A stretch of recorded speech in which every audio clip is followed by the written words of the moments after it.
গভীর রাতে একটা থট আসলো মাথায়।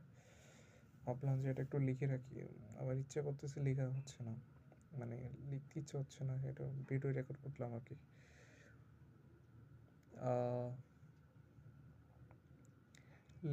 লিখতে না পারার এটার কারণ হচ্ছে আমরা সোশ্যাল মিডিয়া বেশি এডিক্টেড হয়ে গেছি, হয়ে যাচ্ছি না, হয়ে গেছে অলরেডি, যার কারণে আমার লিখা হয়ে উঠতেছে না।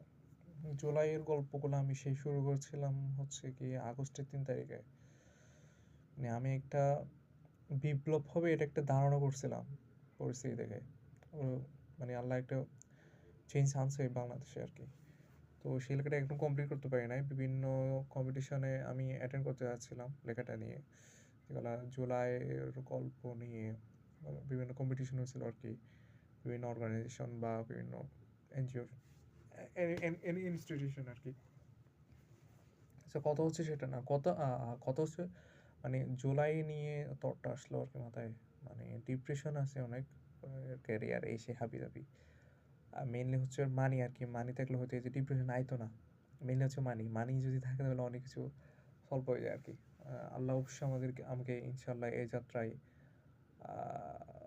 সহায়তা করবেন ইনশাআল্লাহ। সবসময় সহায়তা করছেন আল্লাহ আমাকে। আমি কিন্তু আল্লাহর বান্দা অবশ্যই ইনশাআল্লাহ। আর অবশ্যই শীঘ্রই এ সময় পার হবে আর কি, শীঘ্রই এই সময় ফুরিয়ে যাবে। আর আমরা আমরা মৃত্যুর দিকে ধাবিত হচ্ছি আর কি। হে আল্লাহ। জুলাই নিয়ে একটা স্বাভাবিকভাবে চাই যে 11:30 দিকে ঘুমিয়ে যাওয়ার, কিন্তু মোবাইল দেখতে দেখতে ফেসবুকে এত এডিক্টেড হয়ে গেছি যে দেখতে দেখতে কখন যে সময় চলে যায় টেরও পাই না। 12:30, 1টা, 2টা কখন যে কতক্ষণ হয়ে যায়। এখন কথা হলো বিভিন্ন দেখতে মানে স্ক্রল করতে করতে রেখে দিব ভাবি একটা গান শুনে।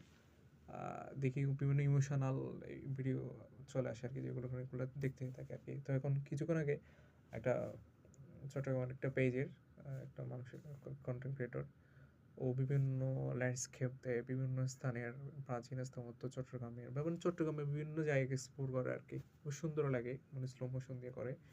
তো ওর একটা ভিডিও দেখলাম 21শে মোমেন্ট নিয়ে। মানে 21শে মোমেন্ট আমার একটা নস্টালজিক ব্যাপার আর কি। মানে এত মানে এত সুন্দর ব্যাপার থাকে এগুলা। মানে শুধু 1 মাসে পাওয়া যায় এরকম একটা ফিল আর কি, অন্য মাসে পাওয়া যায় না।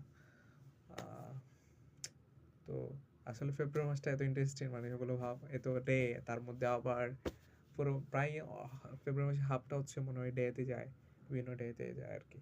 আর তারপর হচ্ছে আবার বই মেলা, এরপর আবার বাসায়